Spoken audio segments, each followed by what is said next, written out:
आज हम पढ़ेंगे आपकी 6th क्लास की हिस्ट्री बुक जिसका नाम है आवर पास्ट। आवर पास्ट का मतलब होता है हमारा बीता हुआ कल।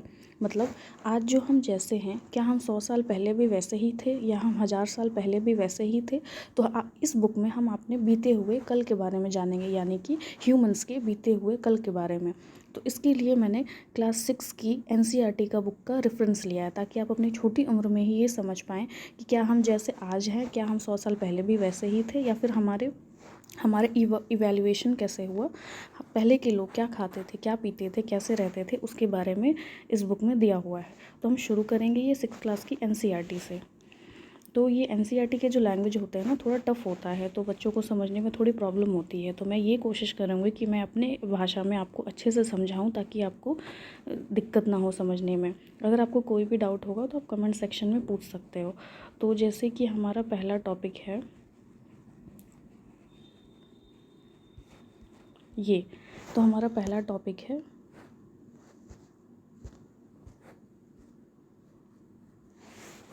What, where and how and when. What का मतलब होता है क्या, वेयर का मतलब होता है कहाँ, हाउ का मतलब होता है कैसे, और व्हेन का मतलब होता है कब। यानी कि जो भी हमारा जो अतीत है वो क्या था, कहाँ था, कैसे था और कब था, इसके बारे में अब हम आपको बताएंगे। So let's begin.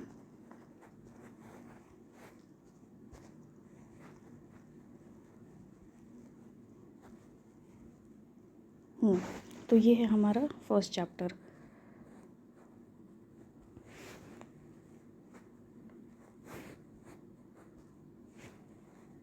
What, where, how and when. So अब हम शुरू करते हैं। तो यहाँ पे एक स्टोरी दी हुई है, जैसे कि रशीदा क्वेश्चन, यानी कि रशीदा का कुछ सवाल है। तो क्या सवाल है? Rashida sat reading the newspaper, suddenly her eyes fell on a small headline 100 years ago. Rashida जो है, एक छोटी बच्ची है, वो एक न्यूज़पेपर पढ़ रही है। तो एकदम से जो उसकी नज़र है ना, वो एक हेडलाइन पे गई जिस पे लिखा हुआ था 100 years अगो। 100 years अगो का मतलब होता है कि 100 साल पहले। अब आप बताओ, आप आज यहाँ पढ़ाई कर रहे हो, क्या आपको ये पता है कि 100 साल पहले क्या हुआ था, 100 साल पहले लोग कैसे थे? तो उसने भी यही सोचा कि ये इस न्यूज़पेपर को ये कैसे पता कि 100 साल पहले क्या हुआ था, क्या हम 100 साल पहले के बारे में आज बैठे बैठे जान सकते हैं? तो उसने ये सोचा। सो इसलिए इसको फाइंड आउट करने के लिए हम आगे की लाइंस को पढ़ते हैं। Find out what happened. Yesterday you could listen to the radio, watch television, read newspaper. Last year ask somebody who remembers. But what about long ago? Let's see how it can be done. अब इसमें ये लिखा हुआ है कि ये कैसे हो सकता है। तो सोचो, कल आप रेडियो देख रहे हो, टीवी देख रहे हो, रेडियो सुन रहे हो, टीवी देख रहे हो, न्यूज़पेपर पढ़ रहे हो, तो आपको याद रहेगा कि कल क्या हुआ। लेकिन अगर किसी ने ये पूछा कि लास्ट ईयर क्या हुआ था, तो क्या आपको वो याद रहेगा? नहीं ना। बट हमारे हिस्टोरियंस को ये याद है। तो यही हम देखना चाहेंगे कि कैसे हम अपने पास्ट के बारे में जानना चाहते हैं। जैसे कि यहाँ पे लिखा हुआ है कि how can we know about our past, है ना। How can we know about our past. So there are several things we can find out. बहुत सारी ऐसी चीज़ें हैं जिससे हम पता लगा सकते हैं कि what people ate, the kind of clothes they wore, the house in which they live. We can find about the life of hunter, herders, farmer, ruler etcetera. तो इसमें ये लिखा हुआ है कि हम बहुत सारी चीज़ों से ये पता कर सकते हैं कि पहले के लोग एग्जैक्टली कैसे थे। ठीक है। तो इसमें ये लिखा हुआ है कि पहले के लोग रहते कैसे थे, हाउस उनका कैसा था, वो हंटर थे, गैदरर थे, फार्मर थे, क्या थे, कैसे रहते थे, उनका हैबिटेशन कैसा होता था, वो क्या खाते थे, वो क्या पीते थे, वो इसमें दिया हुआ है। So next will be where do people live. जैसे कि पहले हमारा क्वेश्चन था ना, जैसे ये यहाँ पे हेडलाइन ये हमने पढ़ी थी कि व्हाट, ठीक है, सेकेंड, व्हाट, ठीक है। तो ये उसी का आंसर है यहाँ पे कि what can we know about the past, ठीक है। The word here is what, the mention is in our headline what. अब इसमें दिया हुआ है where did the people live. अब जो सेकंड वाला जो वर्ड था वो था वेयर, ठीक है। वेयर। तो वेयर पीपल, तो हमें ये भी जानना होगा कि लोग जो रहते थे तो वो रहते कहाँ थे। क्या वो हमारी तरह ऐसे टाउन सिटीज़ या फिर विलेजेस में रहते थे? पहले टाउन सिटीज़ होते भी थे या नहीं थे, या फिर वो कहीं पे भी रह लेते थे? तो आप देखो कि आपकी बुक में कि ये रेफरेंस दिया हुआ है। Let me show.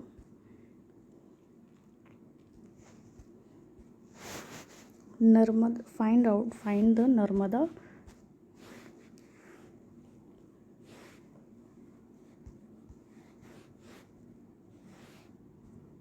वेट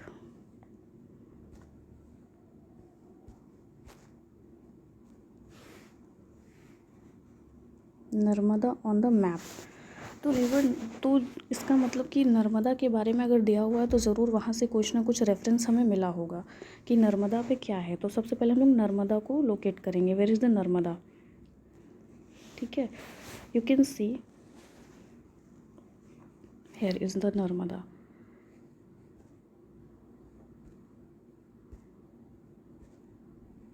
मैं एक सेकेंड आपको बता देती हूँ।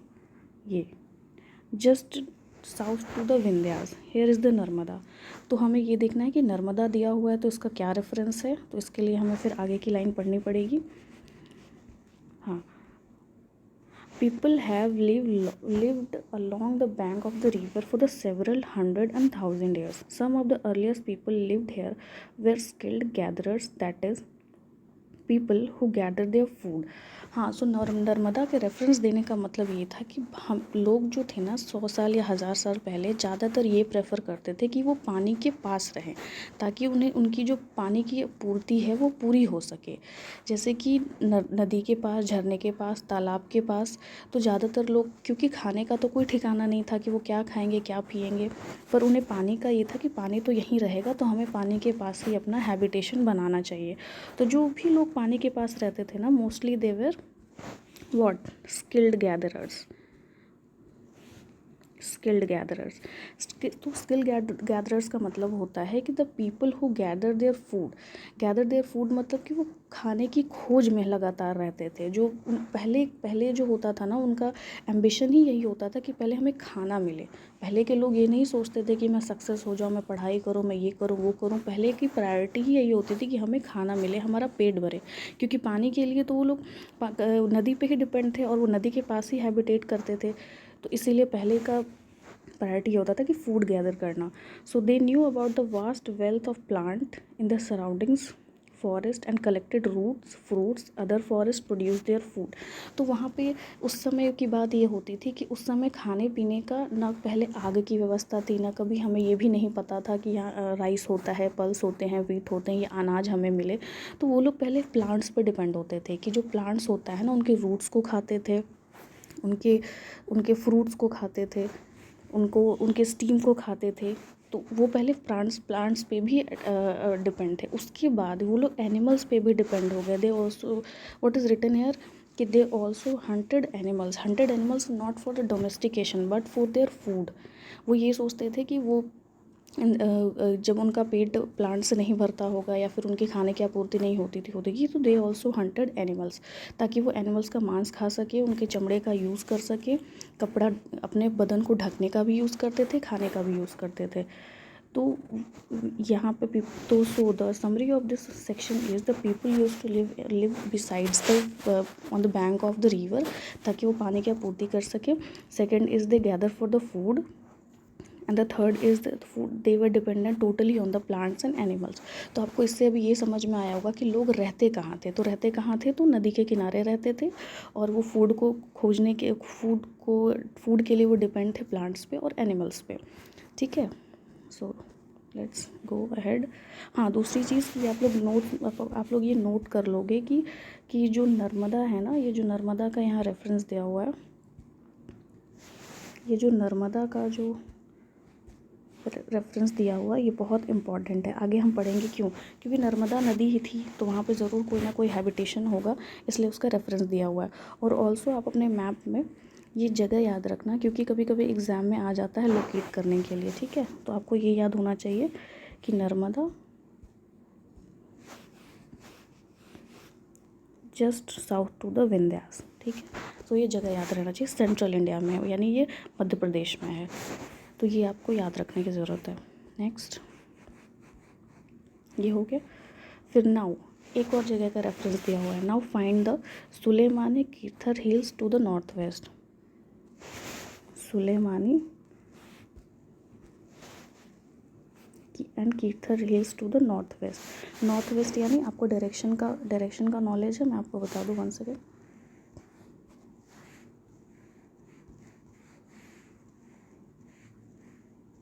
Okay wait,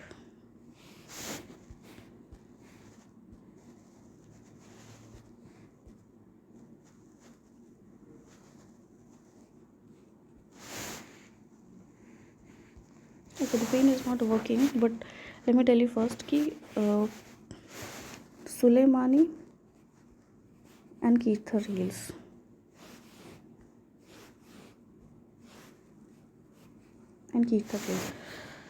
so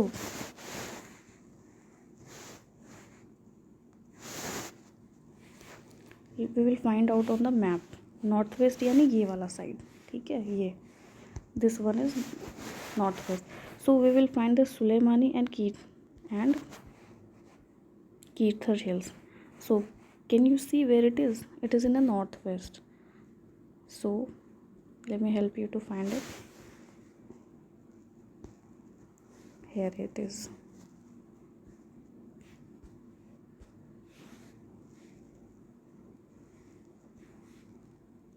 Did you find that? Sulaimani and Kirthar hills in the northwest. तो अब हमें ये देखना है कि इसका रेफरेंस क्यों दिया हुआ है. मैं एक बार और अच्छे से बता दूं.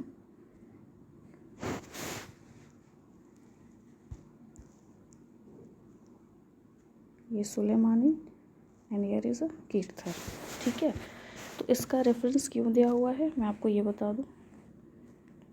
Some of the areas where women and men first began to grow crops such as wheat, barley about 8,000 years ago are located here. हाँ, तो अब देखो, जब लोग खाना खाने के लिए प्लांट पर डिपेंड होते थे, एनिमल्स पे डिपेंड होते थे, तो अब धीरे धीरे वो प्लांट्स को उगाना भी सीख रहे थे, क्योंकि कोई भी सीखने का प्रोसेस बहुत स्लो धीरे धीरे ही होता है ना. तो उन्होंने धीरे धीरे ये सोचा होगा कि जो प्लांट जो हम खा रहे हैं ये उगा कैसे होगा, हमें इसे उगाना आना चाहिए.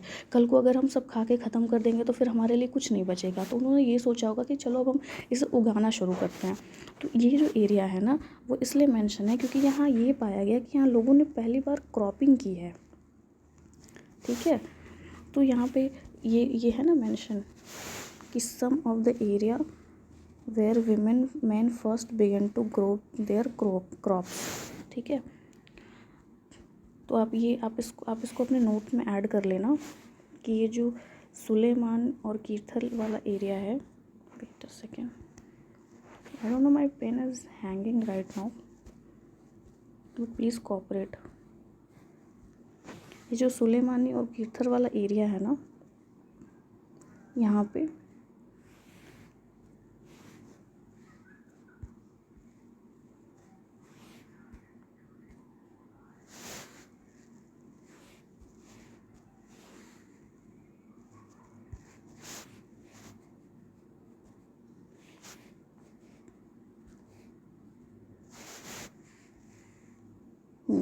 ये वाला जो एरिया है यहाँ पे पहली बार क्रॉप्स उगाया गया, ठीक है. आप इसको आप ऐड कर लेना अपने नोट्स में. वो जो हमने अभी नर्मदा और विंध्यास के बारे में देखा ना, वैसे ही सुलेमानी और कीर्थर के बारे में भी आप नीचे पॉइंट देके ऐड कर लेना वैल्यू एडिशन के लिए. ये एग्ज़ाम में कभी कभी पूछ देता है. तो 8,000 ईयर्स अगो यहाँ पे क्रॉपिंग शुरू हो गई थी, ठीक है. अब उसके बाद देखो, people also being rearing animals like sheep, goat and cattle.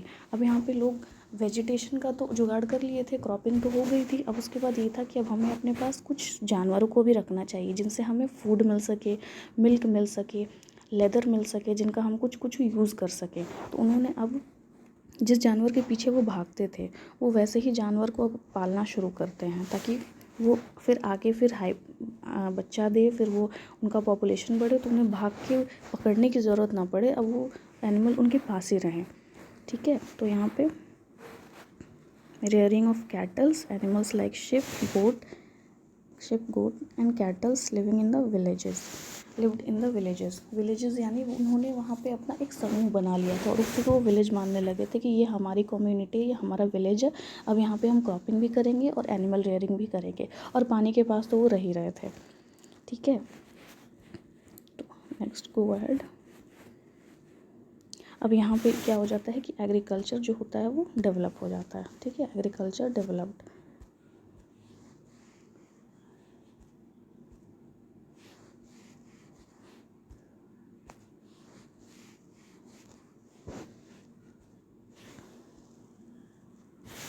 अब देखो यहाँ नेक्स्ट क्या दिया हुआ, the places where rice was first grown are the north Vindhyas. अब देखो यहाँ पे जैसे हमने अभी पढ़ा था, ये जो है, ये जो एरिया है,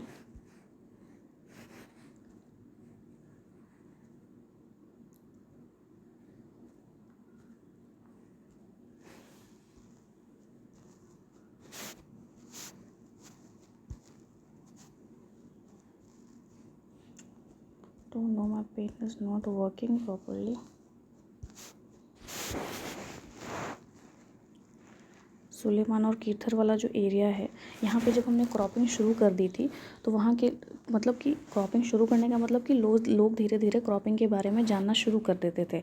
तो हमारा जो नेक्स्ट रेफरेंस है जो कि है राइस का, ये जो राइस है यहाँ पे राइस का, वो मिलता है कहाँ पे, नॉर्थ ऑफ द विंध्यास। तो नॉर्थ ऑफ द विंध्यास हम देखेंगे कहाँ है, ये north of the Vindhyas,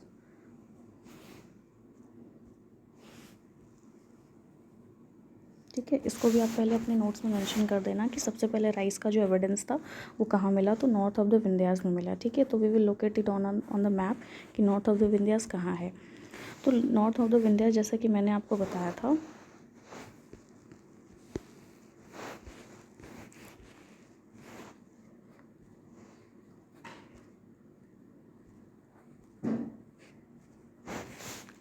just Narmada के ऊपर, ठीक है। जो नर्मदा था, नर्मदा के बारे में हमने क्या जाना कि लोग वहाँ पे आसपास हैबिटेट करने लगे थे जस्ट बिकॉज वो नदी थी, तो नदी के पास रहना लोग प्रेफर करते थे। तो अब विंध्यास में क्या मिला है, विंध्यास में ये मिला है कि हमें first evidence of the rice मिला है, जस्ट बिकॉज यहाँ पे जैसे हमारे यहाँ कीथर हिल्स और सुलेमानी के बारे में, सुलेमानी में हमें क्रॉपिंग का एविडेंस देखने को मिला है, तो वैसे ही लोग धीरे धीरे क्रॉपिंग के बारे में जानना शुरू कर दिए थे, सुलेमानी और कीथर के बारे में, कीथर और सुलेमानी, ठीक है। तो इसी के बारे में धीरे धीरे लोग क्रॉपिंग के बारे में जानना शुरू कर दिए। तो अब हमें राइस का एविडेंस जो है वो विंध्यास में भी मिलने लगा था, ठीक है। तो ये चीज़ आप पहले आप नोट कर लेंगे। सबसे पहले आप ये नोट करेंगे कि नर्मदा को लोग क्यों प्रेफर करते थे, क्योंकि नर्मदा एक नदी है जो कि है सेंट्रल इंडिया में, और वहाँ पे लोग हैबिटेट करना इसलिए पसंद करते थे क्योंकि उनके पानी की जो कमी है वो पूरी होती थी। दूसरी चीज़, सुलेमानी और कीथर के पास हमें क्या मिला, सुलेमानी और कीथर के पास हमें पहला क्रॉपिंग का एविडेंस मिला, जहाँ पे मैन और वुमेन दोनों जो थे वो क्रॉपिंग करते थे, और वहाँ पे उन्होंने एक विलेज बसा लिया था जहाँ पे वो कैटल रेयरिंग भी करते थे। तीसरा रेफरेंस हमें विंध्यास से मिला, विंध्यास में हमें पहले first evidence of the rice मिला है, ठीक है। तो ये चीज़ आप अपने दिमाग में रख लेना या फिर आप अपने कहीं नोट कर लेना, क्योंकि ये वैल्यूएशन में काम आता है। सो लेट्स गो अहेड कि आगे क्या दिया हुआ, ठीक है। Trace the river Indus and its tributaries. Now अब इसमें चौथा एविडेंस अब हमें ये मिल रहा है कि रिवर इंदस को ट्रेस करना है, ठीक है।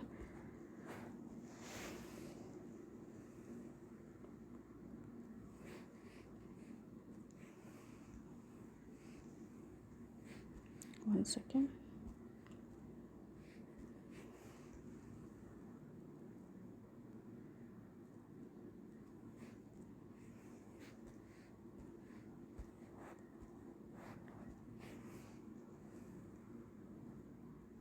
Trace the river Indus and its tributaries. तो इसका क्या रेफरेंस है हम पढ़ते हैं। सबसे पहले हम ट्रेस करेंगे कि ये रिवर है कहाँ। तो मैं आपको ये बता दूँ कि ये जो रिवर है वो नॉर्थ इंडिया में पड़ती है, ठीक है, नॉर्थ इंडिया में पड़ती है, और ये जो रिवर है वो यहाँ है। क्या आप ट्रेस कर पा रहे हैं वो कहाँ है, मैं आपको बता दूँ, वो है यहाँ पे,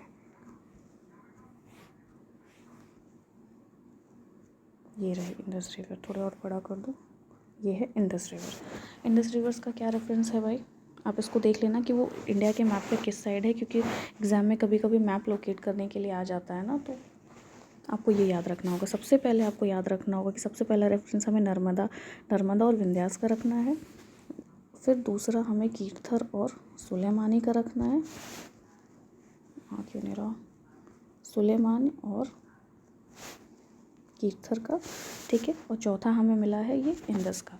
ये याद रखना साइड की इंडिया के मैप में कहाँ दिया हुआ है, ठीक है।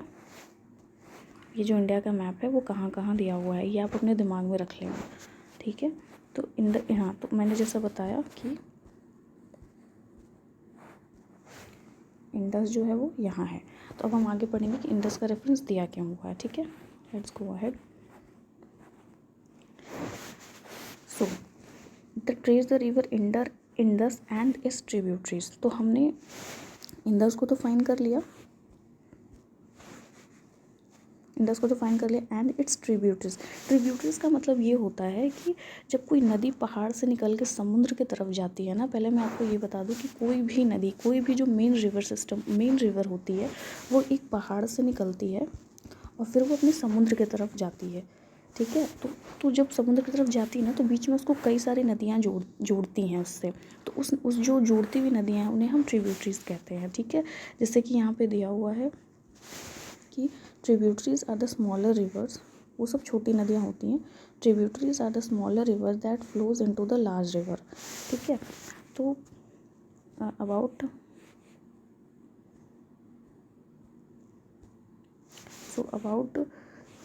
407 years ago, मैं पेन का कलर चेंज कर देती हूँ, हाँ। About 4,700 years ago, some of the earliest cities flourished in the bank of the river. So, flourished in the bank of the river. तो इस इंडस से हमें इस इंडस को देखने का मतलब ये रेफरेंस जो दिया है उसको ये बताना चाह रहा है कि 4,700 years ago, मतलब 4,007 years ago यहाँ पे एक सिटी फ्लरिश हुई थी। मतलब कि यहाँ पे एक सिटी थी लोगों के। जैसे मैंने बताया ना कि जब लोग आसपास, जब ढेर सारे लोग जब जमा हो जाते हैं तो उन्होंने अपनी कम्युनिटी बना दी और उन्होंने ये डिक्लेयर कर दिया कि आज से ये हमारा विलेज है। तो वो था कहाँ पे, याद है मैंने आपको कहाँ बताया था? मैंने आपको बताया था यहाँ पे कीर्थर और सुलेमानी के पास। तो इंडस भी इसी के आसपास आता है। तो यहाँ पे 4,000 years ago यहाँ पे एक सिटी फ्लरिश हुई थी, यानी कि यहाँ पे अब लोग धीरे धीरे ये बताने लगे थे कि अब ये हमारा शहर है, ये हमारा शहर है। जैसे यहाँ पे जब लोग उन्होंने क्रॉपिंग शुरू कर दी, एनिमल रेयरिंग शुरू कर दी, तो यहाँ पे उन्होंने अपना एक कम्युनिटी बना लिया। मतलब जब ढेर सारे लोग एक साथ जुड़ के जब काम करने लगे तो उन्होंने ये डिक्लेयर कर दिया कि ये हमारा विलेज होगा। फिर धीरे धीरे और लोग बढ़े, तो यहाँ पे इंडस रिवर के पास यहाँ पे एक सिटी इस्टेब्लिश हुई, ठीक है। So let's go ahead. हाँ, और जो इंडस रिवर है ना, उनकी ये सब ट्रिब्यूटरीज़ हैं। मैं आपको ये दिखा दूँ, मैंने बस इंडस रिवर दिखाया था, अब मैं आपको इसकी ट्रिब्यूटरीज़ दिखाती हूँ। ये देखो, ये सब जितनी भी छोटी छोटी नदियाँ हैं ना, ये सब इंडस की ट्रिब्यूटरीज़ है। तो पहले क्या है, पहले है झेलम, मैं कलर चेंज कर दूँ। तो पहले है झेलम,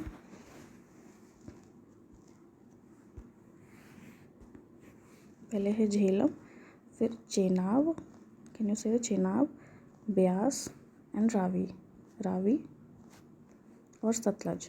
ये जो 4-5 नदियाँ हैं ना, ये इंडस की ट्रिब्यूटरीज़ हैं। जैसे आप देखो कि ये इंडस कहाँ से रही है, तो इंडस देखो यहाँ से आ रही है। एक मिनट में आपको पेन चेंज करके बताऊँ। तो जो इंडस है ना, वो यहाँ से आ रही है। If you can C, Indus यहाँ से निकल के, और आप इसकी ब्लू वाली लाइन देखोगे, मैं आपको पहले क्लियर कर दूँ। हाँ देखो, ये जो इंडस है ना, वो यहाँ से आ रही है, ठीक है। यहाँ से इंडस देखो निकलते हुए कहाँ जा रही है, ऐसे निकलते हुए इंडस इधर आ रही है।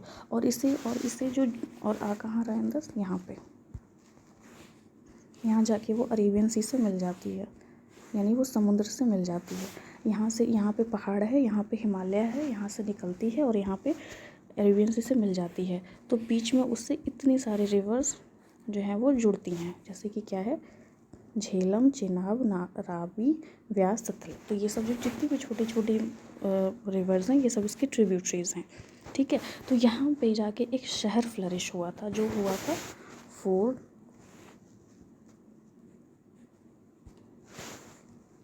4700 ईयर अगो। ये भी आपको याद रखना होगा कब हुआ था। तो 4700 ईयर अगो में इंडस और इस ट्रिब्यूटरी के पास एक शहर इस्टेब्लिश हुआ था, ठीक है। तो आपको ये साइड भी याद रखना होगा, और इसके जो चारों ट्रिब्यूटरीज हैं ये भी आपको याद रखना पड़ेगा, ठीक है। So let's go ahead. तो पहला हमने क्या पढ़ा था, मैं आपको फिर से रिवाइज करा दूँ। पहला हमने ये पढ़ा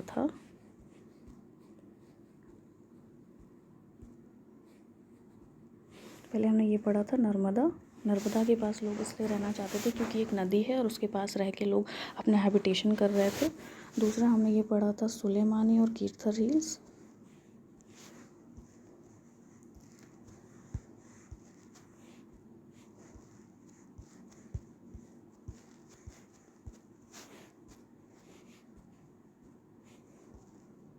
कीर्थर हिल्स और सुलेमानी, यहाँ पे लोगों ने एनिमल रेयरिंग शुरू की थी, क्रॉपिंग शुरू की थी। दूसरा क्रॉपिंग हमें यहाँ पे विंध्यास में मिला था, जो कि राइस का एविडेंस मिला था, ठीक है। और उसके बाद फिर हमें क्या मिला था, फिर ये हमें इंडस और इसकी ट्रिब्यूटरीज मिली थी, क्योंकि यहाँ पे एक शहर फ्लरिश हुआ था। तो ये सब साइट्स आपको याद रखने की ज़रूरत है, और ये भी याद रखने की ज़रूरत है कि कौन से इंडिया के मैप पे कहाँ है, क्योंकि ये एग्ज़ाम में बहुत ज़्यादा पोस्ट देता है। एग्ज़ाम में अलग से मैप का क्वेश्चन आ जाता है लोकेट करने के लिए। So Narmada, Vindhyas, Kirthar and Sulaimani, Indus and tributaries, ये 4-5 साइट्स आपको याद रखना होगा, ठीक है। Let's go ahead. सो वही बात है फिर मैंने जो बताई, 4700 ईयर्स अगो यहाँ पे एक शहर फ्लरिश हुआ था। कहाँ पे हुआ था, तो इंडस एंड इट्स ट्रिब्यूटरी के पास, ठीक है, on the bank of its rivers. Later उसके बाद क्या हुआ था कि 2500 years ago cities develop on the bank of Ganges and its tributaries. अब देखो 4700 साल पहले जो सिटीज़ फ्लरिश हुई थी वो हुई थी इंडस रिवर के पास। अब धीरे समय और बढ़ता गया, तो 2500 ईयर्स अगो जो सिटीज़ थी वो एक और जगह डेवलप हुई। वो कहाँ हुई, गंगा एंड इट्स ट्रिब्यूटरीज। अब हम ये देखेंगे कि गंगा और इट्स ट्रिब्यूटरीज कहाँ हैं, ठीक है। So we will go to the map. आपको गंगा कहीं नज़र आ रहा है, मैं आपको दिखाती हूँ गंगा कहाँ है। हेयर इज़ द गंगा, ठीक है, हिमालय के पास ये है गंगा। तो गंगा और इनकी जितनी भी छोटी छोटी ट्रिब्यूटरीज हैं वो देखो ये हैं। यानी कि गंगा जो है ना, रुको, गंगा जो है ना वो यहाँ से निकलती है। देखो मैं आपको देखो, गंगा यहाँ से निकल रही है और यहाँ बे ऑफ बंगाल में गिर रही है, ठीक है। बे ऑफ बंगाल यहाँ पे है, यहाँ से गंगा शुरू होती है, यहाँ से गंगा शुरू हो रही है और यहाँ गंगा बे ऑफ बंगाल में आके गिर जा रही है, ठीक है। तो इस बीच में इसको कौन कौन सी ट्रिब्यूटरीज ने जोड़ा है, तो देखो ट्रिब्यूटरीज यानी जो भी छोटी छोटी नदियाँ उस बीच उसको जुड़ती हैं उसको हम लोग ट्रिब्यूटरी कहते हैं, ठीक है। तो पहला है, देखो पहला है यमुना। यमुना को ट्रिब्यूट कर रही है चंबल, और फिर गंगा को ट्रिब्यूट कर रहा है सोन, ठीक है। वैसे तो बीच में बहुत सारी नदियाँ हैं, पर आपके एनसीईआरटी में दो ही दिया हुआ है, नहीं सॉरी 3, एक ब्रह्मपुत्र इधर से। 3 ट्रिब्यूटरीज आपको गंगा को ट्रिब्यूट कर रही है, बट बीच में बहुत सारी नदियाँ हैं, बट आपके स्टैंडर्ड के हिसाब से आपको 3 बताया गया है, तो आप 3 देखो, ठीक है। हाँ, तो पहला है, फिर से बता दूँ, पहला है यमुना, पहली ट्रिब्यूटरी गंगा की, दूसरी दिखाई है सोन, और तीसरी है यहाँ ब्रह्मपुत्र। ये सब छोटी छोटी नदियाँ यहाँ पे गंगा को ट्रिब्यूट कर रही हैं, ठीक है। और गंगा जो मेन रिवर जो है वो ये है गंगा। ठीक है, तो अब यहाँ पे 2500 साल पहले, 2500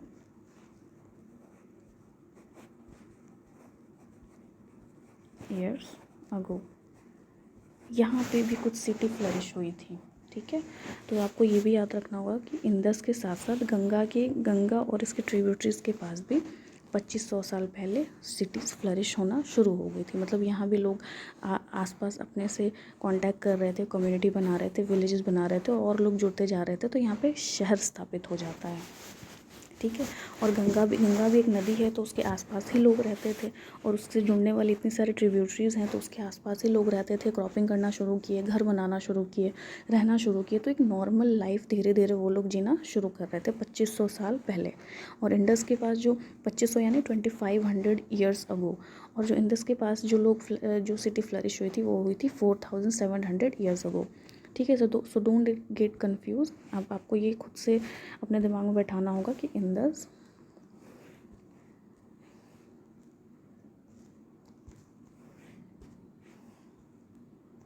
और उनकी जो ट्रिब्यूटरीज हैं, यहाँ पे जो शहर स्थापित हुआ था वो हुआ था 4700 ईयर्स अगो। ठीक है,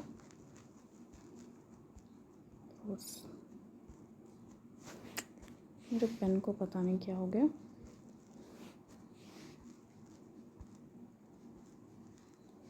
4700 ईयर्स अगो। ठीक है, और जो गंगा के पास जो सिटी फ्लरिश हुई थी वो हुई थी 2500 ईयर्स अगो। ठीक है, तो ये चीज़ आपको अपने दिमाग में रखना होगा और ये साइट भी आपको अपने दिमाग में रखना होगा। ठीक है, तो हम फिर से हम इन चीज़ों को रिवाइज़ करेंगे। तो सबसे पहले हमने क्या पढ़ा था? सबसे पहले हमने पढ़ा था, क्योंकि मैं आपको जो साइट्स वो बार बार रिवाइज इसलिए करा रही हूँ क्योंकि ये सबसे छोटी चीज़ है और सबसे जल्दी दिमाग से निकल के जाती है, इसलिए मैं आपको बार बार रिवाइज़ करा रही हूँ। तो सबसे पहले हमने पढ़ा था नर्मदा के बारे में। नर्मदा के बारे में ये पढ़ा था कि क्योंकि वो नदी थी तो वहाँ पे लोग आसपास रहना ज़्यादा प्रेफर करते थे। ठीक है, फिर हमने पढ़ा था कीर्तर और सुलेमानी के बारे में। उसके बारे में ये पढ़ा था कि यहाँ पे क्रॉपिंग होना शुरू हो गई थी और लोगों ने विलेजेस बना लिए थे। उसके बाद फिर हमने पढ़ा था कीर्तर और सुलेमानी पढ़ा था। उसके बाद फिर हमने पढ़ा था Indus and its tributaries and Indus. इसके बारे में ये हमने पढ़ा था कि यहाँ पे 4700 ईयर्स अगो यहाँ पे एक सिटी फ्लरिश हुई थी। और फिर उसके बाद हमने पढ़ा था विंध्यास। यहाँ पे क्या हुआ था, हमें सबसे पहले राइस का एविडेंस मिला था। विंध्यास में लोग ने चावल की क्रॉपिंग की थी, तो यहाँ पे राइस का एविडेंस सबसे पहले मिला था। फिर उसके बाद हमने पढ़ा था गंगा एंड इट्स ट्रिब्यूटरीज। ठीक है, गंगा एंड इट्स ट्रिब्यूटरीज। अब यहाँ पे क्या हुआ था, यहाँ पे 2500 ईयर्स अगो एक सिटी फ्लरिश हुई थी, 2500 ईयर्स अगो। ठीक है, और ये जो सिटी फ्लरिश हुई थी ये हुई थी 4700।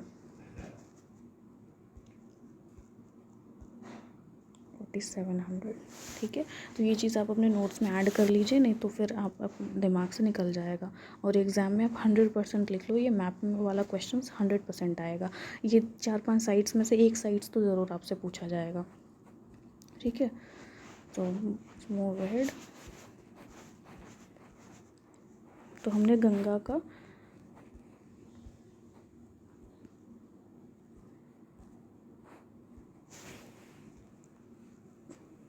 ये गंगा और इट्स ट्रिब्यूटरी को हमने लोकेट कर लिया है। ठीक है, फिर अब गंगा के बारे में क्या बता रहा है कि in the ancient time Ganga along with river to the south of the Ganga was known as Magadha, now lying in the Bihar state of Bihar. Its rulers were very powerful and set up their large kingdom. Kingdoms were set up in the other parts of the countries as well. अब देखो, अब क्या होता है कि जब लोग धीरे धीरे बसना शुरू कर जाते हैं ना, तो जो सबसे पावरफुल इंसान उसमें होता है, यानी जैसे हमारी भाषा में कहें कि अगर हम 4-5 लोग रह रहे हैं लेकिन जिसके पास बैट होती है उसी की बैटिंग होती है, हम कहेंगे कि हाँ भाई तेरा बैट है, तू ही बैटिंग कर ले। तो यहाँ पे भी यही हुआ कि यहाँ पे जब लोग धीरे धीरे बसने लगे, शहर स्थापित हो गया, लोग रहने नॉर्मल हम जैसे इंसान जैसे खाने पीने लगे, क्रॉपिंग करने लगे, तो उसमें एक बहुत जो सबसे स्ट्रॉन्ग इंसान होता था ना, जिसके पास ज़्यादा ज़मीन होती थी, जिसका घर थोड़ा बड़ा होता था, they used to dominate the others. बहुत ही बेसिक थिंग है, वो अपने से छोटे लोग को बहुत डोमिनेट करने लगा था। तो इसीलिए धीरे धीरे अब वहाँ पे किंगडम स्थापित होने लगा। कहाँ पे? गंगा के पास एक किंगडम स्थापित होने लगा, जिसका जो पहला किंगडम स्थापित हुआ ना, उसका नाम था मगध। ठीक है, तो हमने गंगा को देखा ना कि वो कहाँ है।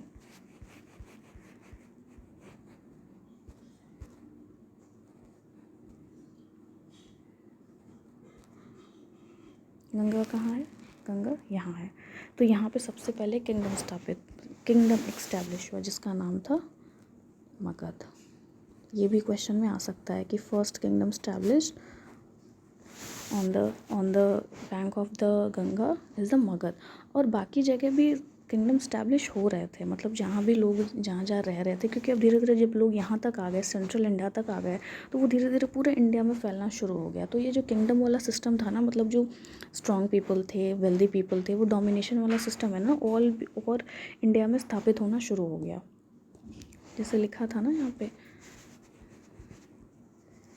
कि its rulers its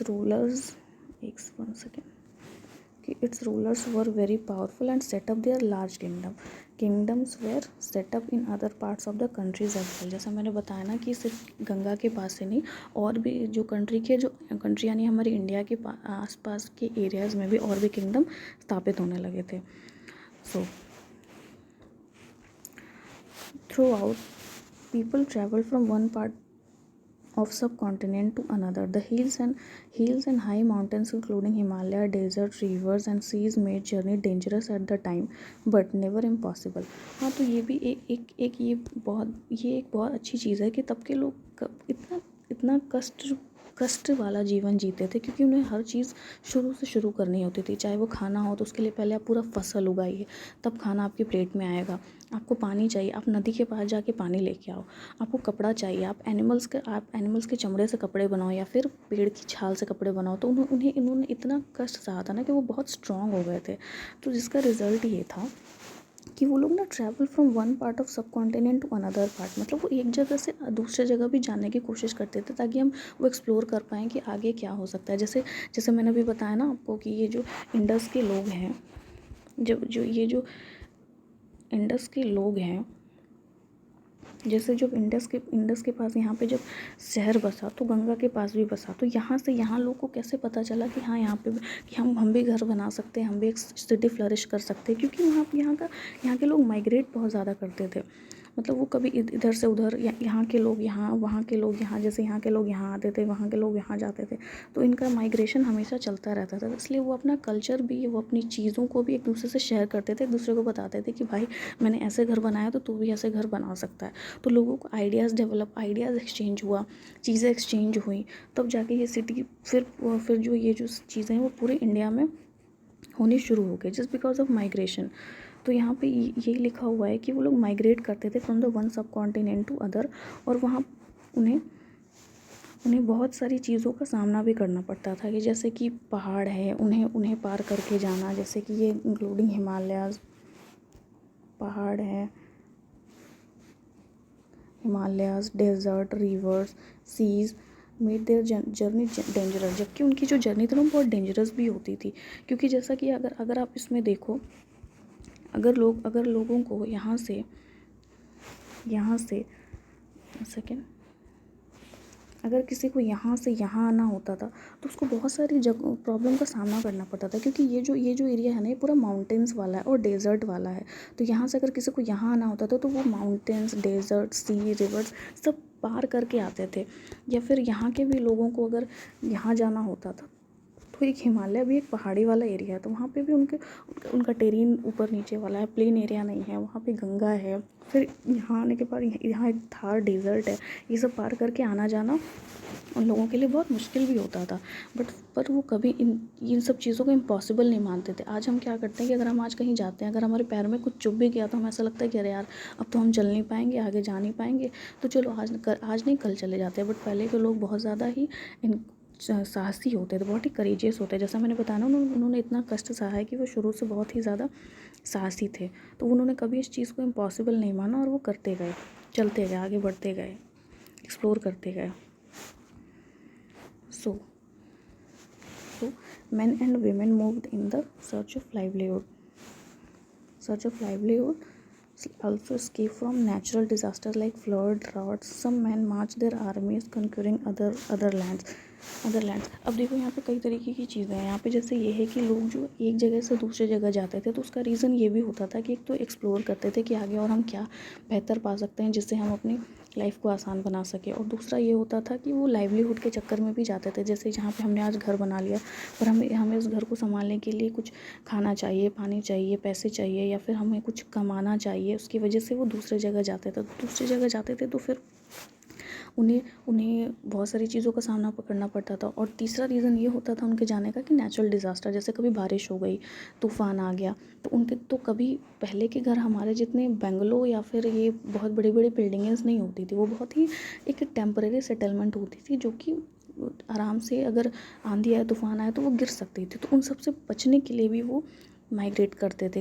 कभी अगर मान लो पहाड़ी एरिया में कभी आंधी तूफ़ान आ गया, तो वो फिर भाग के प्लेन एरियाज़ की तरफ आते थे, या फिर प्लेन एरियाज़ में कभी बाढ़ आ गई तो वो जाके पहाड़ वाले एरिया की तरफ, ऊंचाई की तरफ जाते थे। तो उनका माइग्रेशन आना जाना लगा रहता था। तो पहला रीज़न ये हो गया कि पहला रीज़न लाइवलीहुड, दूसरा रीज़न हो गया एक्सप्लोरेशन, तीसरा रीज़न हो गया escape from the natural disaster. तो इसलिए वो माइग्रेट करते रहते थे। ठीक है, लेट्स मूव अहेड। सो अब जो हमारा वो वर्ड है वो है why. Why do people travel nowadays. यहाँ तक कि आज भी लोग ट्रैवल करते हैं ना, इस कंट्री से उस country in the search of livelihood. तो इसमें एक और लोकेशन मांग रहा है।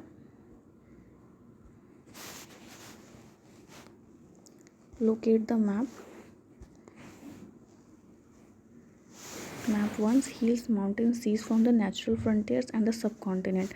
While it was difficult to cross these frontiers, those who wanted could and did scale the mountains and cross the seas. People from across from frontiers come into the subcontinent and settle है।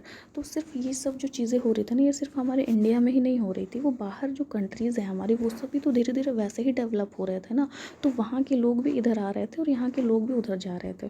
तो ये वही लोग जा पा रहे थे जो थोड़े करेजियस थे। जैसे यहाँ पे लिखा हुआ ना कि while it was difficult to cross the frontiers,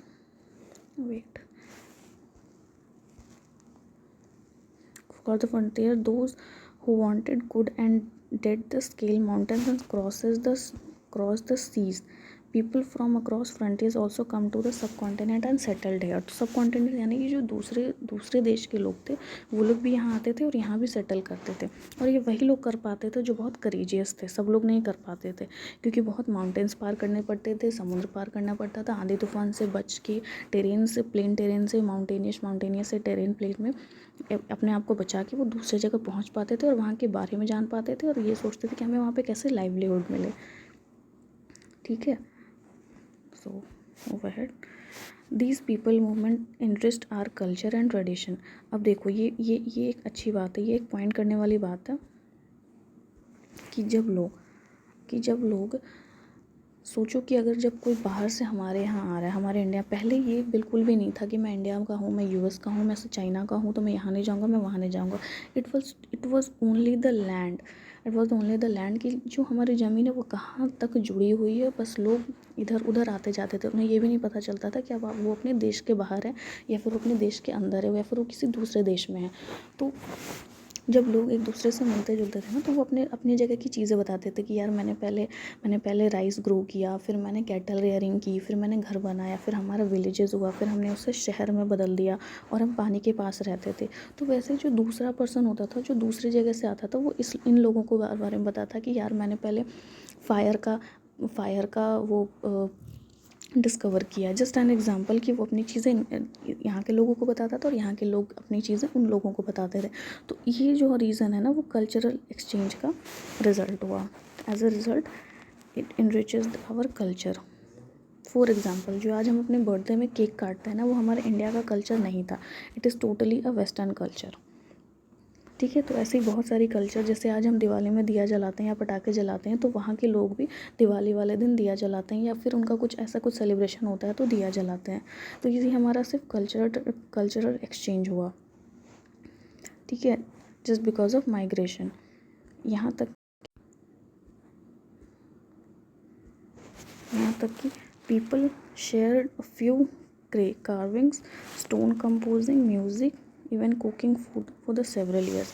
अब यहाँ पे ये भी हो गया कि जब लोग एक दूसरे से मिलने लगे, तो वो अपनी अपनी आइडिया शेयर करने लगे, अपने एक्सपीरियंसेस शेयर करने लगे। जैसे यहाँ के लोगों ने कुछ पत्थर के कुछ औजार बनाए होंगे, या फिर कुछ उन्होंने कलाकृति की होगी, तो वो उन लोगों से शेयर करते थे। और म्यूज़िक तो लोग ना कुछ अपने एंटरटेनमेंट के लिए म्यूज़िक जो गाया करते होंगे उस समय, वो भी उन्हें शेयर किया। यहाँ तक कि वो किस तरीके का खाना खाते हैं, वो भी इन लोगों ने एक दूसरे से शेयर किया। Composing music, even cooking food also, ये भी एक दूसरे से शेयर किया, ताकि वो बता सके कि हम इस तरीके से जुगाड़ करके ये सब चीज़ों से खाना बनाते हैं, और वो बताएं कि हम ये सब चीज़ें जुगाड़ करके हम इन सब चीज़ों का खाना बनाते हैं। तो इन्होंने ऐसे कल्चरल एक्सचेंज हुआ। Now name of the land. Two words often use our country, India and Bharat. Name the word India comes from the Indus called Sindhu in Sanskrit. तो अब जैसे ये हुआ ना, कि जैसे मैंने बताया कि पहले के लोग ये नहीं सोचते थे कि मैं इंडिया जा रहा हूँ, मैं चाइना जा रहा हूँ, या फिर मैं जापान जा रहा हूँ। पहले जो बात होती थी वो सिर्फ ज़मीन की होती थी, कि हमारी ज़मीन कहाँ तक एक्सटेंड है, और ये लोग एक्सप्लोर करने के लिए चले जाते थे। तो अब ये हमें कैसे पता चला कि हमारा जो लैंड है उसका नाम इंडिया है, या फिर जो लोग वहाँ से हैं उसका नाम यूएस है, या फिर कुछ भी है। तो जो हमारा इंडिया का जो नाम है ना, वो कैसे पड़ा, वो पड़ा the word India come from the Indus called Sindhu in Sanskrit. तो इंदस जो रिवर जो हमने पहले लोकेट किया ना, यहाँ पे इंदस कहाँ हमने लोकेट किया था, ये इसके नाम से, हाँ, इसके नाम से हमारे इंडिया का नाम, हमारा जो भारत है उसका नाम इंडिया पड़ा, क्योंकि ये इंदस नदी के नाम पे पड़ा। और क्योंकि जो भी लोग हमारे यहाँ माइग्रेट करके आते थे, वो इस रास्ते से आते थे,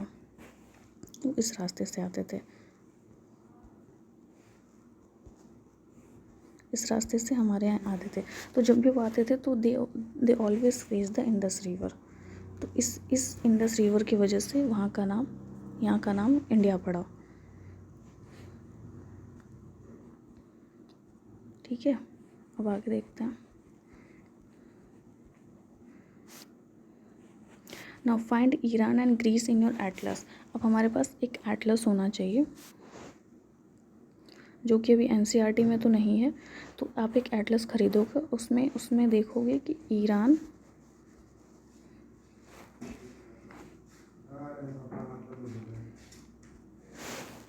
और ग्रीस ये कहाँ है। ठीक है, the Iranians and Greeks who came to north west about 2500 साल ईयर्स अगो।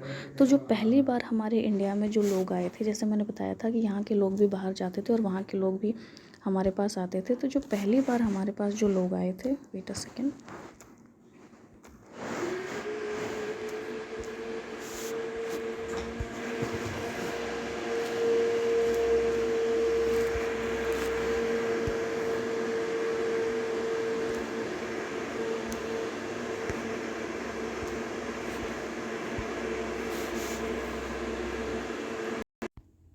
तो जो पहली बार लोग आए थे हमारे लैंड पे, वो लोग थे इरानियंस एंड ग्रीक्स।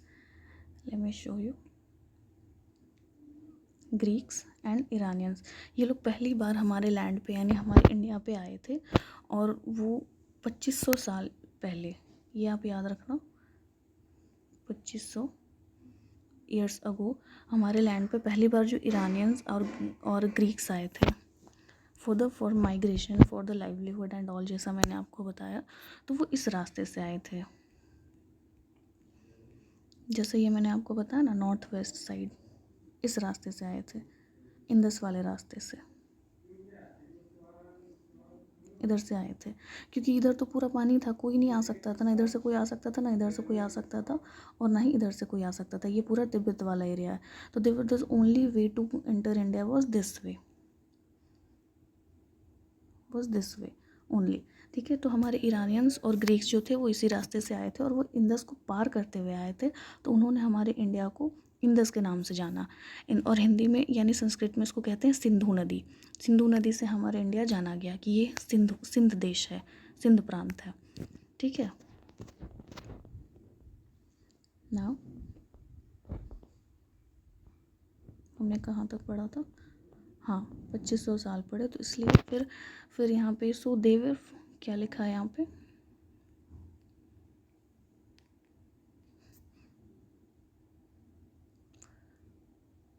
हाँ, इंडस कॉल्ड हिंदूज और इंडोज। हाँ, तो इंडस को फेस करके आया था, तो इसलिए उन्होंने इंडस से वो फेमिलियर हो गए थे, और इंडिया का नाम हमें हिंदोज और या फिर इंडोज रखा गया सबसे पहले हमारे भारत का नाम। तो बट जो नेम भारत है ना, वो कैसे पड़ा? The name of Bharat was used for the group of people who lived in the north waste. तो अब ये सोचो कि जब लोग इस रास्ते से आ रहे हैं, जब लोग इस रास्ते से आ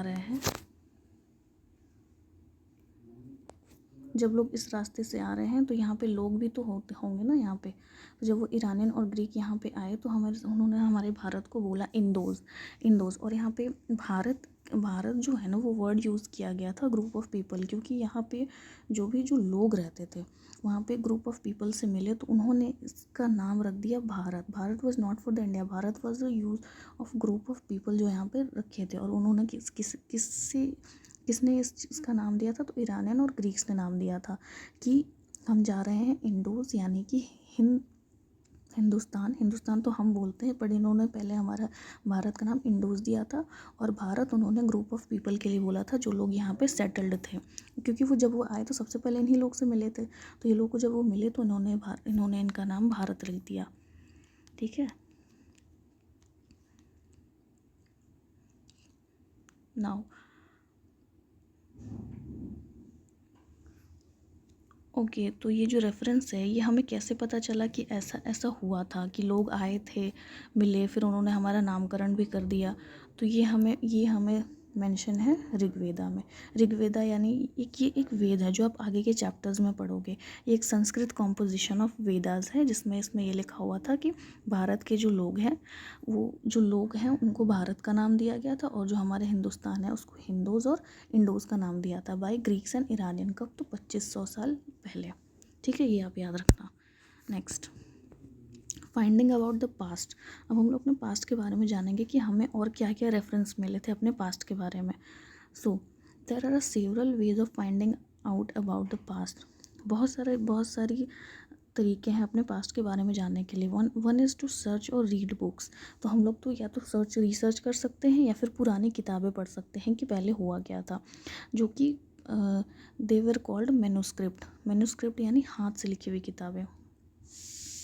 ठीक है, कॉल्ड मैन्युस्क्रिप्ट यानी हाथ से लिखी हुई किताबें। पहले अभी क्या होता है कि हम अपनी बुक प्रिंटर से प्रिंट कराते हैं, उसके बाद उसे पब्लिश कर देते हैं। जितने भी हमारे इवन जो ये सब जो NCERT बुक है ना, ये सब प्रिंटेड है, it is not handwritten. But पहले की जो किताबें थी ना, इट वॉज हैंड रिटन। ठीक है, because they were written from hand. और जो मैन्युस्क्रिप्ट वर्ड है ना, it is from a Latin word that is called manu, meaning hand written books थी। They were usually written on a palm leaves. और पहले के ज़माने में ना हमारे पास कागज़ नहीं होते थे, कागज़ बनाने की मशीन होती थी। So we use to write on a palm leaves मतलब कि एक लीव्स होती थी। ठीक है, वो इतनी बड़ी होती थी। ठीक है, ऐसे आप लीव्स देखी हो तो वो बहुत बड़ी बड़ी और चौड़ी चौड़ी होती थी। तो उस पे they were use to write कि हाँ, आज जो भी वो लिखना चाहते थे कि उन्होंने क्या खाया क्या पिया, so they used to write on these palm leaves. और इस पाम लीव्स को आज तक संभाल के रखा गया है म्यूज़ियम में। तो इसके बारे में, इस पे जो लिखी होती थी चीज़ें, उसके बाद वो जो पाम लीव्स होती थी वो होती थी written on a palm leaves with palm leaves specially prepare the bark of the trees and bridge which grows in the Himalayas.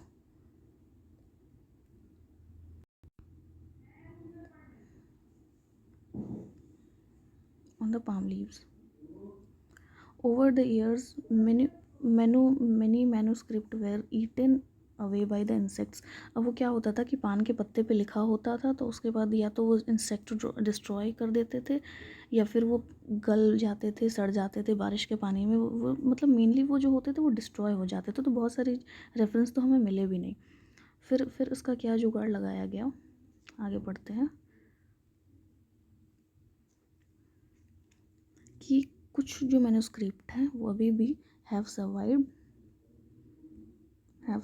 And often preserved in the temples and the monasteries. मैंने भी बताया ना कि कुछ कुछ जो manuscript है वो आज भी सर्वाइव करते हैं, या तो हमारे मोनेस्ट्रीज में या म्यूज़ियम में या फिर किसी टेम्पल्स में। तो ये जो बुक होती है ना वो उसमें क्या लिखा रहता था कि मतलब जो उस टाइम जो पाम लीव्स पे जो लोग लिखते थे वो लिखते क्या थे।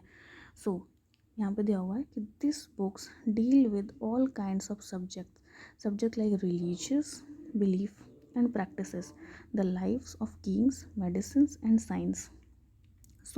तो जब लोग पाम के पत्ते पे लिखना शुरू कर दिए तो आप सोचो कि वो कॉमन लोग नहीं होंगे जो सिर्फ खा रहे हैं पी रहे हैं अपने जीवन काट रहे हैं। वो कुछ वैसे क्यूरोसिटी वाले पीपल होंगे जो एग्जैक्ट जानते होंगे कि हमारे लाइफ में चल क्या रहा है या फिर हमारा शहर चल कैसे रहा है। तो सबसे पहले उन्होंने सबसे इम्पॉर्टेंट बात लिखी जो कि लिखी रिलीजन बिलीव्स। तो लोग उस पहले के ज़माने में ना नेचर की पूजा करते थे। पहले हमारे यहाँ जैसे आइडल वर्शिप होता है ना, वो लोग को तो पता ही नहीं था कि आइडल वर्शिप होता क्या, तो वो नेचर की पूजा करते थे। तो रिलीजियस बिलीफ यानी उन्हें बिलीव था कि हम जो सन है वेट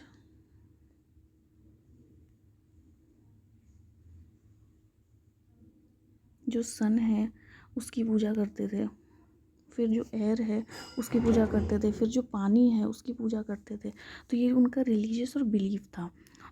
और दूसरी चीज़ जैसा मैंने बताया ना कि डोमिनेशन, जैसे जो बहुत ज़्यादा पावरफुल होता था उसका किंगडम होता था।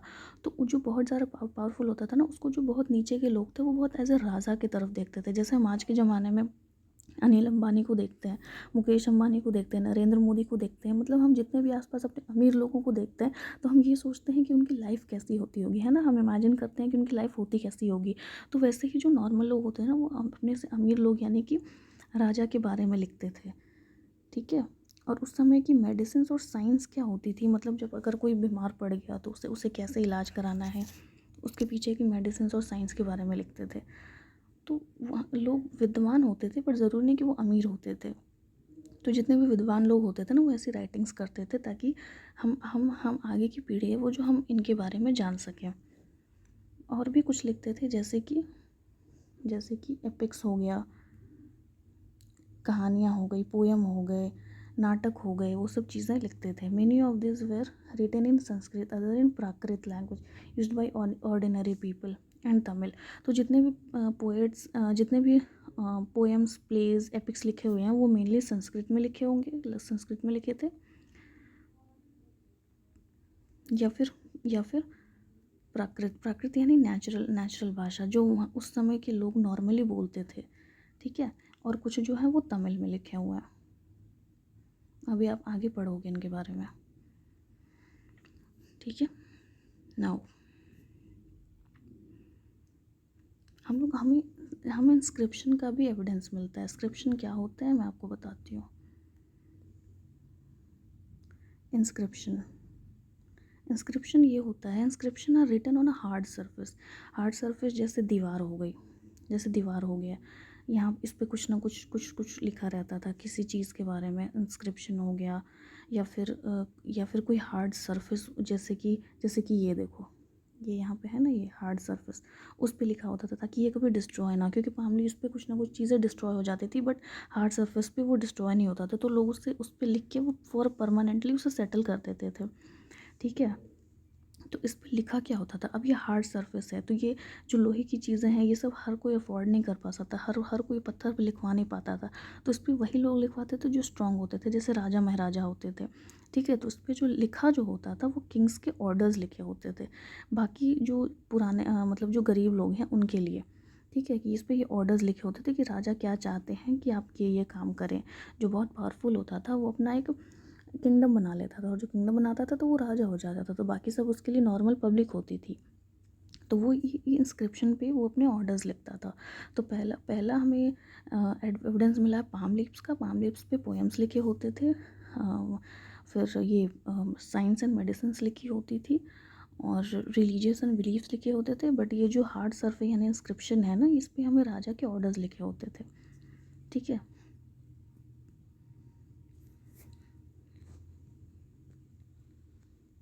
तो देखो, there are many other things that made used in the past. Those who studies this object are called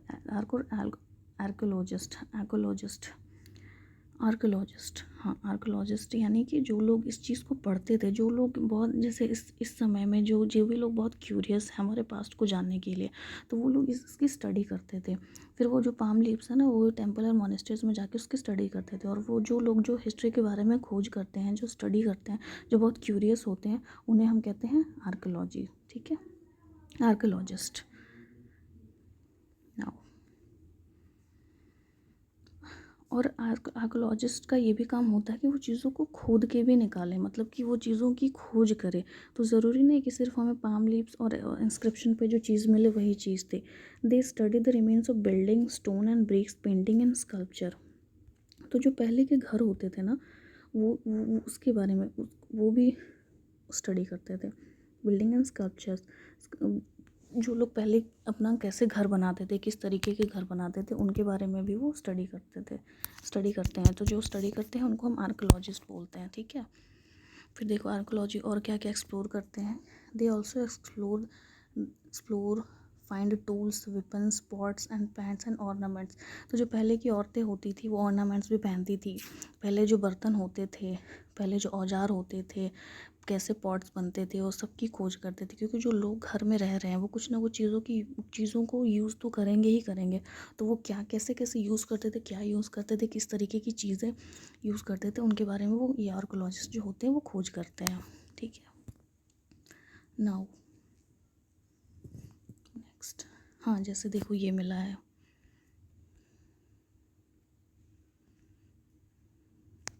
ये एक पॉट है, ये एक पॉट मिला होगा किसी बिल्डिंग से। फिर ये एक इंस्क्रिप्शन टाइप का कुछ क्रेव किया हुआ मिला है। तो ये सब आर्कोलॉजिस्ट ने फाइंड आउट किया है। तो archaeologist also look for the bones of the animals, bird and fish. तो उस समय के जो लोग थे, जो जो जानवर होते थे, पक्षी होते हैं, उनके उनके उनके ब्लड, सॉरी, उनके बोन्स और बॉडी को भी स्टडी करते थे। तो फाइंड आउट कि पीपल उस समय कौन सा जानवर कैसे खाते थे। प्लांट्स रिमेन सर्वाइव फार मोर रेयरली, क्योंकि प्लांट्स तो ज़्यादा सर्वाइव कर नहीं पाते थे। तो उस टाइम बचते क्या थे, हमेशा एनिमल्स के बोन्स और उनकी बॉडीज़। उन्हें ये पता चले कि पहले के लोग, जैसे मैंने बताया कि क्रॉपिंग बहुत बाद में हुई थी, तो पहले लोग प्लांट और एनिमल पे ही डिपेंड थे। तो वो किस तरीके के एनिमल को खाते थे, ये आर्कोलॉजिस्ट उसकी भी खोज करते हैं। क्योंकि प्लांट्स जो होते हैं वो तो बहुत ही कम ही सर्वाइव कर पाते हैं, बट जो एनिमल्स के जो बोन्स होते हैं ना, वो बहुत लंबे समय तक रहते हैं ज़मीन में। तो वो उसकी भी स्टडी करते थे। अब हमें ये देखना है कि किस तरीके के कपड़े वो पहनते थे। तो यहाँ आर्कोलॉजिस्ट ने ये भी फाइंड किया है। But the question is, do you think cloth is found frequently by archaeologist? Historians, that is scholars who study the past, use the word source of reference information around found from the manuscript, inscription and archaeology. One source are found, learning about the past become an adventure, so we construct bit by bit. तो उन्होंने जैसे कि एकदम से कोई किसी चीज़ की खोज कर नहीं लेता, उन्होंने बिट बाय बिट खोज की। जैसे उन्होंने पहले इंस्क्रिप्शन को फॉलो किया,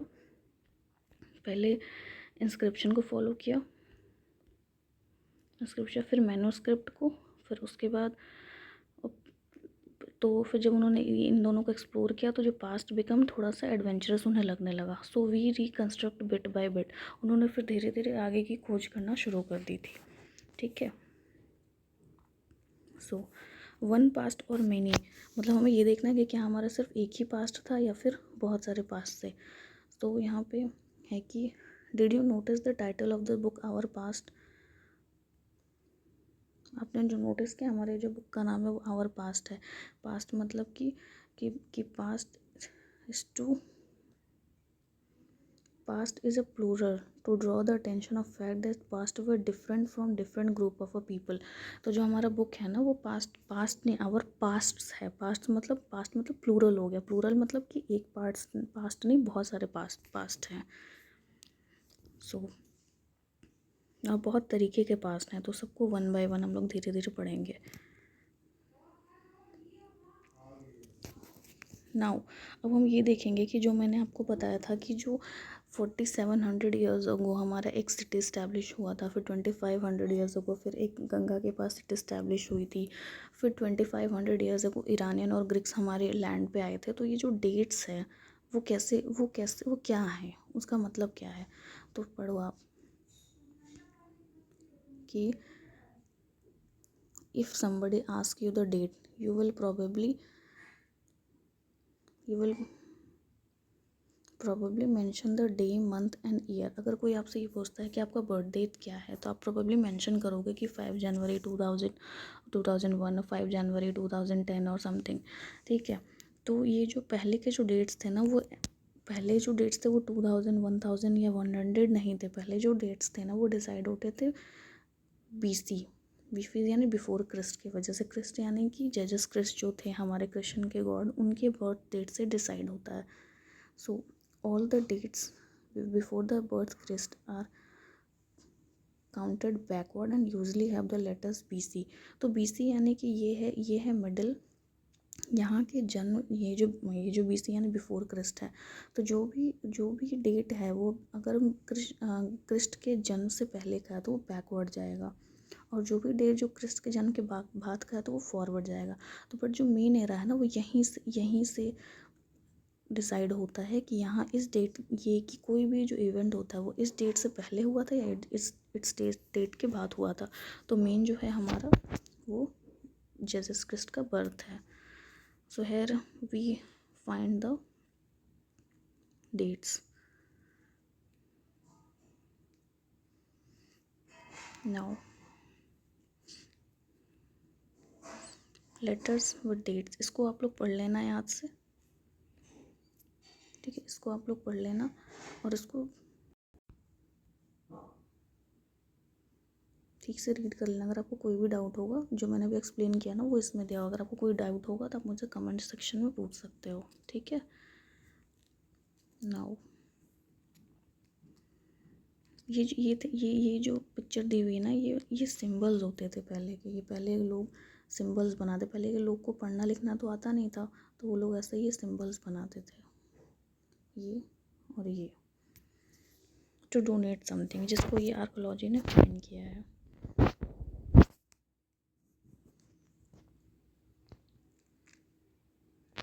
तो ये सब आपको पढ़ने की ज़रूरत नहीं है, बट ये जो है ना ये आपके एग्ज़ाम पर्सपेक्टिव से ये जो कीवर्ड्स हैं ये आप याद कर लेना। So thank you.